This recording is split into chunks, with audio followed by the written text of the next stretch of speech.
നമ്മുടെ എഡ്യൂക്കേഷൻ സിസ്റ്റത്തിന്റെ ഒന്നാമത്തെ പ്രോബ്ലം എന്ന് പറയുന്നത് നമ്മുടെ ഔട്ട്ഡേറ്റഡ് ആയിട്ടുള്ള സിലബസ് തന്നെയാണ്. കാരണം ഈ ഔട്ട്ഡേറ്റഡ് ആയിട്ടുള്ള സിലബസ് പഠിക്കുന്നത് കൊണ്ട് തന്നെ കുട്ടികൾക്ക് അവരുടെ പഠനം കഴിഞ്ഞിട്ട് ഒരു ജോലിയിലേക്ക് പ്രവേശിക്കുമ്പോൾ നമ്മളിവിടെ പഠിച്ചായിട്ട് യാതൊരു ബന്ധമില്ലാത്തൊരു കാര്യത്തിലേക്കാണ് അവർ പ്രവേശിക്കുന്നത്. ശരിക്കും നമുക്കിവിടെ വേണ്ടത് ഇൻഡസ്ട്രിയിൽ എന്താണോ ഇപ്പം നിലവിലുള്ളത് അതായിരിക്കും നമ്മൾ പഠിക്കേണ്ടത്. അതല്ല എന്നുണ്ടെങ്കിൽ ഒരു നമ്മൾ എപ്പോഴാണ് പഠനം കഴിഞ്ഞിറങ്ങുന്ന ആ ഒരു പീരീഡിലേക്ക് എന്തായിരിക്കും വേണ്ടി വരുന്നത് അത് റിസർച്ച് ചെയ്ത് കണ്ടുപിടിച്ചിട്ട് വേണ്ടി വരുന്ന ഒരു സിസ്റ്റമാണ് നമുക്ക് വേണ്ടത്. എനിവേ ഇത് എങ്ങനെ ഓവർകം ചെയ്യാൻ പറ്റും എന്നുള്ള രീതിയിൽ ഞാൻ കുറച്ച് ഒരു 6 സജഷൻസ് ഞാൻ ഇവിടെ പറയുന്നുണ്ട്. ഒന്നാമതായിട്ട് നമ്മുടെ സിലബസിനെ രണ്ടായിട്ട് ഡിവൈഡ് ചെയ്യണം. ഒന്ന് കോർ സിലബസും ഒന്ന് ഡൈനാമിക് സിലബസും.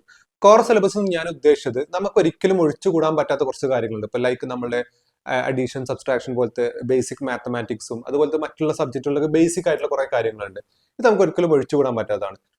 രണ്ടാമതായിട്ട് ഞാൻ പറയുന്നത് ഡൈനാമിക് സിലബസസ് ആണ്. അതായത് ഡൈനാമിക് മൊഡ്യൂളായിട്ട് ഞാൻ ഉദ്ദേശിക്കുന്നത് നമ്മുടെ കറന്റ് ടെക് എന്താണ്, അതല്ലെങ്കിൽ എന്താണ് കറന്റ്ലി ഇൻഡസ്ട്രിയിൽ ഒരാൾക്ക് ജോബിക്ക് വേണ്ടി വരുന്ന സബ്ജക്ട് കാര്യങ്ങൾ, ഇത്തരം കാര്യങ്ങൾ നമുക്ക് മാറ്റം വന്നുകൊണ്ടിരിക്കുന്ന കാര്യങ്ങളുണ്ട്.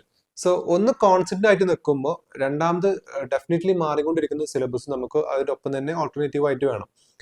അപ്പോൾ ഇത്തരം സിലബസ് വരുമ്പോൾ നമുക്ക് 2-3 ക്വസ്റ്റ്യൻസ് ഉണ്ടാവും. എങ്ങനെയാണ് നമുക്ക് ഒരു ടെക്സ്റ്റ് ബുക്ക് നമ്മൾ ഇവിടെ കൊടുത്തുകൊണ്ടിരിക്കുന്ന സമയത്ത് എങ്ങനെയാണ് നമുക്ക് ഇത് ഓവർകം ചെയ്യാൻ പറ്റുക എന്നുള്ളത്. സോ അതിനൊരു സൊല്യൂഷൻ ആയിട്ട് ഞാൻ കാണുന്നത് ഒരു ലിവിങ് ഡിജിറ്റൽ സിലബസ് പ്ലാറ്റ്ഫോം കൊണ്ടുവരിക എന്നുള്ളതാണ്. സോ ഈ ഒരു ഡിജിറ്റൽ പ്ലാറ്റ്ഫോം വഴി എന്ത് ചെയ്യാം, നമുക്കൊരു 6 മാസം കൂടുമ്പോൾ അല്ലെങ്കിൽ 12 മാസം കൂടുമ്പോൾ നമുക്ക് എന്ത് ചെയ്യാൻ പറ്റും, ഈ ഡൈനാമിക് മൊഡ്യൂളിൽ നമുക്ക് മാറ്റങ്ങൾ കൊണ്ടുവരാൻ പറ്റും. ഇതാകുമ്പോൾ കുട്ടികൾക്ക് എന്ത് ചെയ്യാം, അപ്ഡേറ്റഡ് ആയിട്ടുള്ള സിലബസ് എപ്പോഴും കിട്ടിക്കൊണ്ടിരിക്കും. അതേപോലെ തന്നെ നമ്മുടെ സിലബസ് നമ്മുടെ നാട്ടിൽ ഡെവലപ്പ് ചെയ്തുകൊണ്ടിരിക്കുന്ന ഒരു ടീമുകളുണ്ട്. നമ്മൾ അവരെല്ലാം മാറ്റിയും കൊണ്ട് ശരിക്കും നമുക്കൊരു സിലബസ് ഉണ്ടാക്കാൻ വേണ്ടിയിട്ട് ശരിക്കും അവിടെ ഹൈലി ടാലന്റ് ആയിട്ടുള്ള ടീച്ചേഴ്സിന്റെ സഹായം വേണം. അതേപോലെ തന്നെ നല്ല എഡ്ടെക് വിഷണറീസിന്റെ സഹായം വേണം. അതേപോലെ തന്നെ സ്റ്റുഡൻസ് വേണം. അതേപോലെ ഇൻഡസ്ട്രി എക്സ്പേർട്സുകൾ വേണം. ഓരോ ഫീൽഡിലുള്ള ആൾക്കാർ വേണം. ഇത്ര ആൾക്കാർ ചേർന്നിട്ടായിരിക്കണം ഒരു സിലബസ് ക്രിയേറ്റ് ചെയ്യേണ്ടത്. അതേപോലെ തന്നെ നമ്മുടെ സിലബസ് ഒരു സ്കിൽ ട്രാക്സ് നമ്മൾ കൊണ്ടുവരണം. അത് മന്ത്ലി അല്ലെങ്കിൽ ക്വാർട്ടർലി ആയിട്ട് നമ്മൾ കൊണ്ടുവരേണ്ട, ഡെഫിനറ്റ്ലി നമ്മൾ കൊണ്ടുവരേണ്ട കാര്യം.